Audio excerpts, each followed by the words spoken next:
Jacob Holzberg-Pill, and I'm a new teacher at the Northwest Tech Center. We've created a new program this year, and it's called Outdoor Technology. It's a really exciting program that is using environmental outdoor experiences to introduce students to a lot of the different programs at the Tech Center. We're welcoming younger students, so 9th and 10th graders, and there's a number of different important career sectors that the state has identified, and our program is helping to train and lead students into careers that will support that. So one thing that I've noticed, I'm new to this community, I live in Burlington and I'm from Massachusetts originally, is when I contact people and I say, I have students, we want to do work for free, do you have projects? People are very excited about my call. And I guess it's a new thing for me. Normally I'm calling and asking for money or resources, and so it's great to be able to offer something back to the community. And that's a huge part of our program, is that we are going to be doing real work. We're going to be learning, service learning, and involved in a lot of what's going on.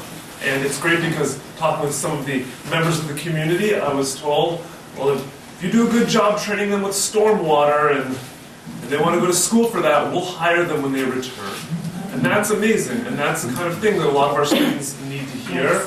And it's also great for us at the school to know that there are people in the community that are not only excited about what the students can do now, but excited about the learning they can keep doing, and then they can return and help make the community even better. And so just a couple of the things we're going to be doing around here, working with the city to plant street trees. And so the students are going to learn a lot about urban forestry. We're going to be working with the town up at Hardat and also up at the town forest. We're going to be doing some trail work, some trail marking, hopefully some forest inventory.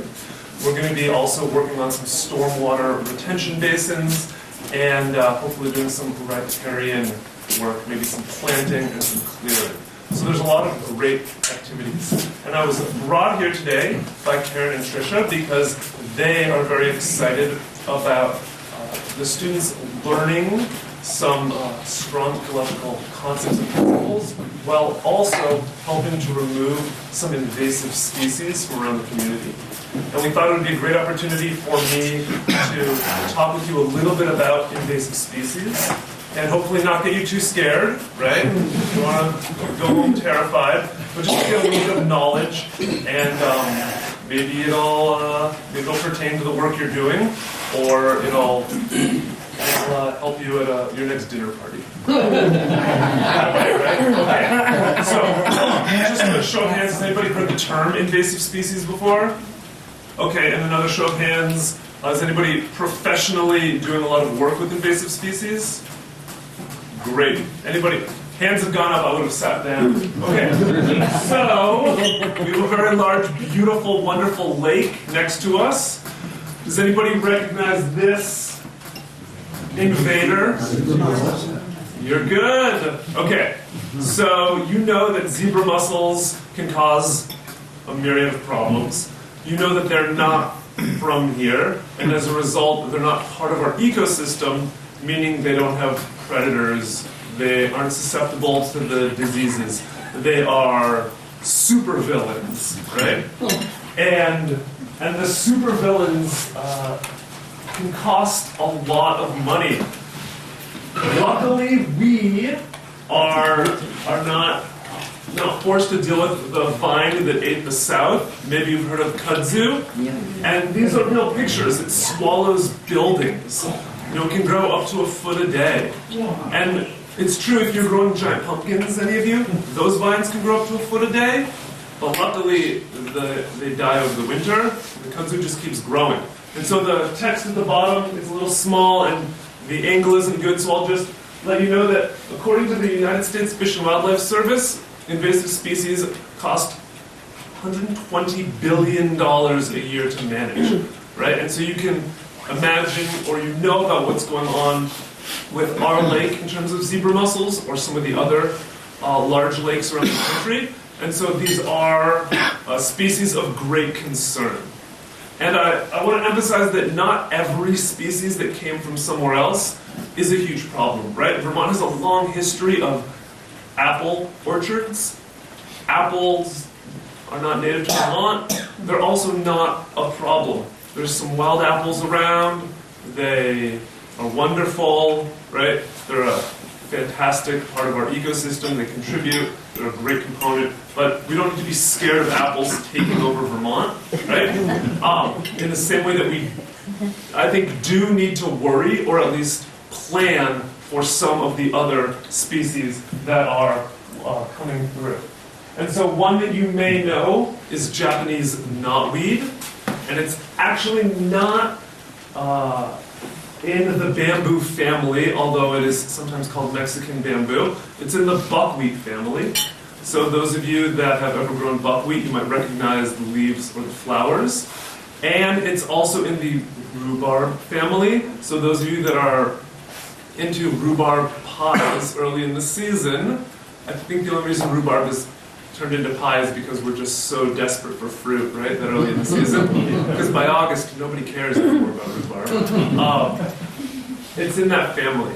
And here in Vermont, people are actually working to encourage other people to eat this plant, right? We know that there are some species that are being over-harvested in the wild, and so the goal is to get Japanese knotweed to become one of those species. And if people are convinced that it is so delicious that everyone wants to go take it and chop it down and eat it, then maybe it'll help with some of the eradication. So if you go out and you harvest your Japanese knotweed when it's pretty short, 4 to 6 inches before the leaves open up, and you chop it up, you can cook with it just like rhubarb. It tastes just like rhubarb. If you go let the plant get any longer, then the woody fibers really develop, and it's like eating rhubarb pie with wood chips. So you really want to get it small. And I've had people not believe me that the pie was a knotweed pie, and they insisted it was a rhubarb pie.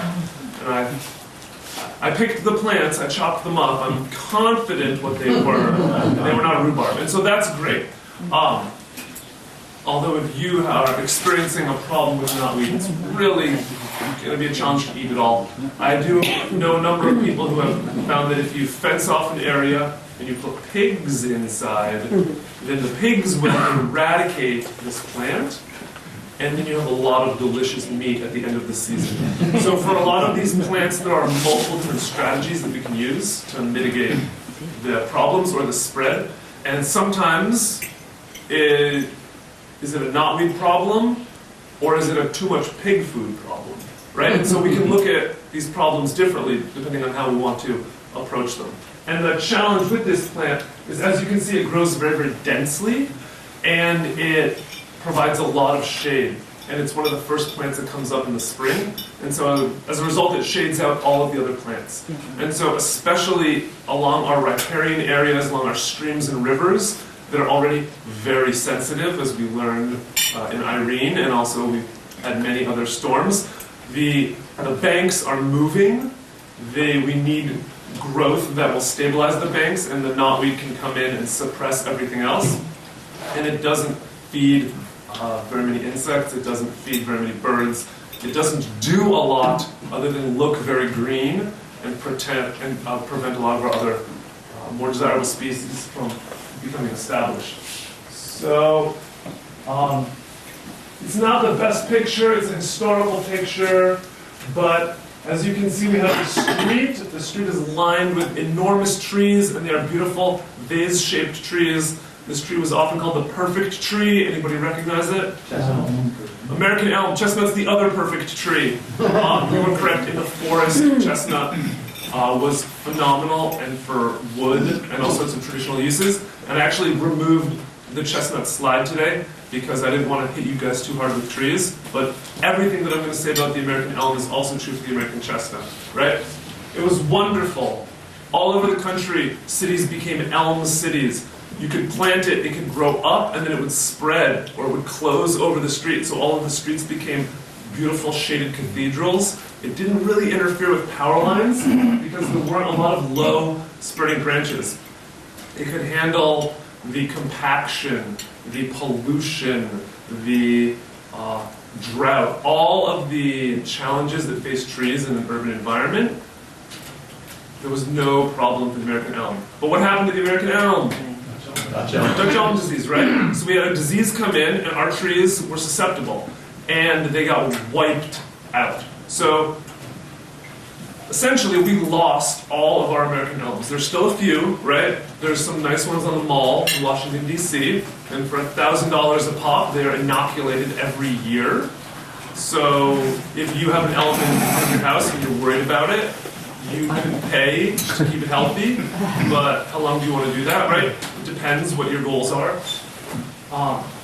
And so when the American elms disappeared because of this invader, we developed an unfortunate, I think, selection process for what I would call the not perfect tree or the inadequate tree, but it really became very popular. So this tree over here is not the same species as that one, that beautiful, tasty, delicious, gorgeous, I can't say enough great things about the sugar maple, right?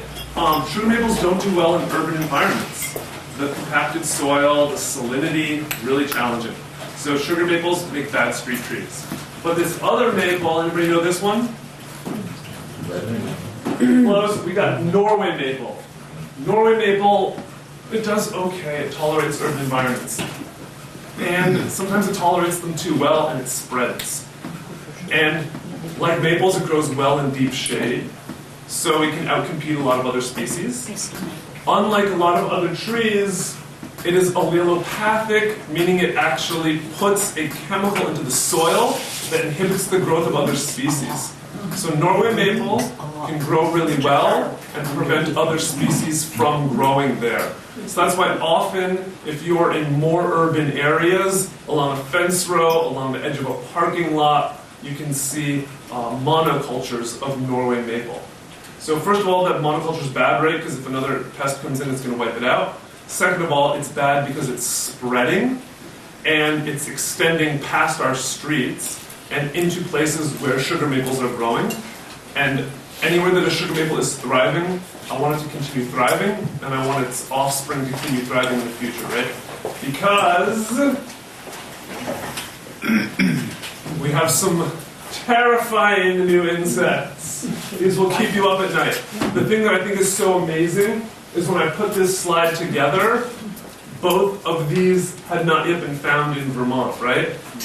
Which is no longer true, because 2 weeks ago, the beetle on the left was discovered in Vermont. Does anybody know this beetle on the left? The ash borer, right? The emerald ash borer. So it seems like we're not going to have any ash trees in Vermont in the next couple decades that are going to go the way of the American chestnut or the American elm. Maybe 1% are resistant. And one thing that we learned with the American chestnut was when the chestnut blight came through, everybody was told, cut all your trees, get that lumber, save the timber, because you don't want to lose that income. And so all the trees were cut down, but maybe some of them were resistant, and maybe some of them could have been sustained a new population with stronger genetics. So what we're doing now with the ash is we are encouraging, a less aggressive cutting prescription, and the goal is hopefully the trees that have the genetics that are resistant will be able to pass on those genetics to future generations, and so we won't lose the elm completely.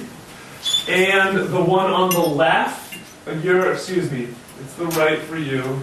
Stage left, I apologize. Anybody know that one?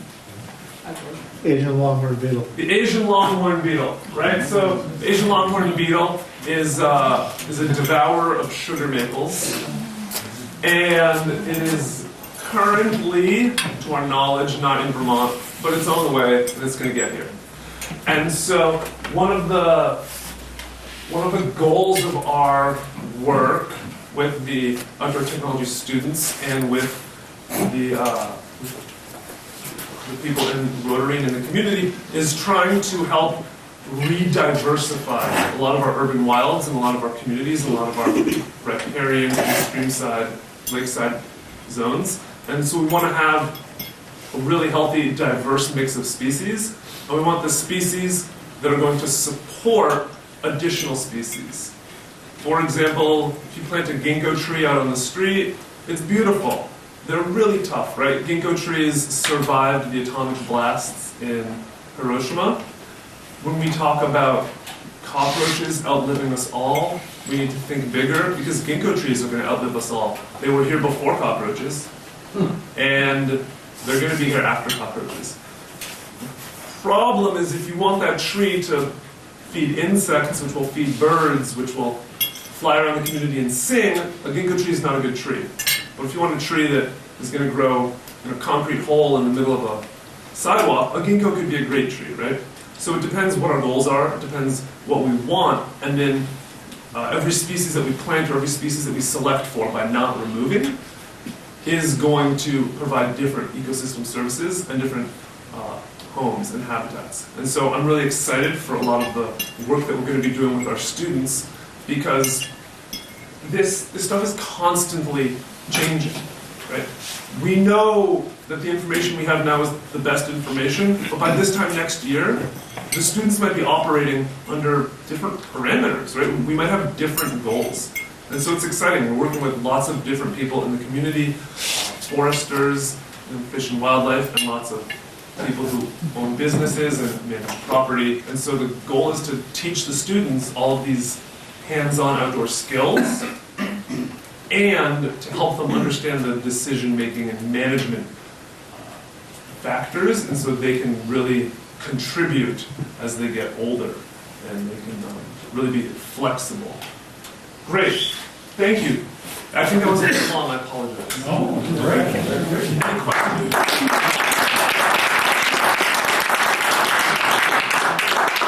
Anybody have any questions? Any questions? On the knotweed you were talking about. Yes. Okay, so the pigs enjoy Yeah. it. What happens, so does it have to be in the ground for them to enjoy it, or can it be cut and shipped somewhere for them to enjoy it? Great question. So if you wanted to cut it as a fodder plant, you just drop it in and they'd eat it all.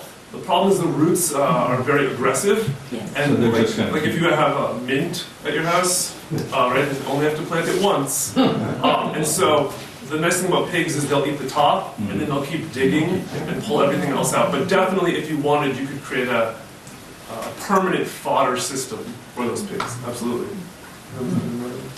Yeah. Just an observation, an Yeah. awful lot of these invasives, the control of them is intensely, labor intensive, constant attention. We've been fighting knotweed and also purple loosestrife and buckthorn on our property, Yeah. and it's an ongoing battle, it never ends. Right. And it's hard because my understanding is one of the reasons we have so much purple loosestrife, it's a beautiful flower, is because a lot of beekeepers used to throw the seeds off bridges because they wanted another fall flower for their bees that would produce honey, because right now goldenrod is the main late season producer. So if you were a beekeeper and you didn't know that it could be such an aggressive or detrimental plant, it seemed like a good idea, right? And so I think that that's always something for us to think about. What are we weighing and how are we making those decisions? Yeah. So zebra mussels, I know, have been for the lake considered a bad thing. Yeah. St. Lawrence Seaway actually introduced them to clean the area because they filter so much. Right, And our lake is so polluted. right. So at what point is it that they're so bad for us if they Yeah. can clean the lake? Because they filter, I don't remember how many gallons a day Right. each mussel does. Right, and so that's this great question, because right now, like Lake Michigan is the cleanest it's ever been, which is amazing if you want a really clean lake. But if you're the other baby mussels and clams that were filter feeding and maybe had evolved there, then the water might be too clean for them. And then if you're the fish that eat those guys, then that's a problem. And if you're the person that wanted to eat those fish that aren't, so it's it's the ecosystem and it's the pull on one string and it's connected to everything else. And so it completely depends, right? Because if you are part of the municipal water or wastewater system, then these guys, or the zebra mussels, are clogging pipes and they're causing huge problems. And if you have lakefront property that's rocky, you now can't go out barefoot anymore. But if you have a nice sandy beach and all you care about is the clarity of the water at your nice sandy beach, put in as many as you can, right? Well, yeah, we have such a polluted lake anyway. Right, and so I think that's the challenge, and I think that's why it's so important, especially like groups like this, because you're involved in the community in so many different aspects, just to get to come together. And then one of you can say, that guy's full of garbage. He doesn't know what he's talking about. And then one of you can say, well, actually, for us, this is important. And somebody can say, oh, I didn't even realize that because this is, I mean, you guys understand the importance of coming together. The lake is full. Jacob, are you available for a few minutes after? Sure, I can stay and talk. Yes. Awesome, I appreciate it. Thank you very much.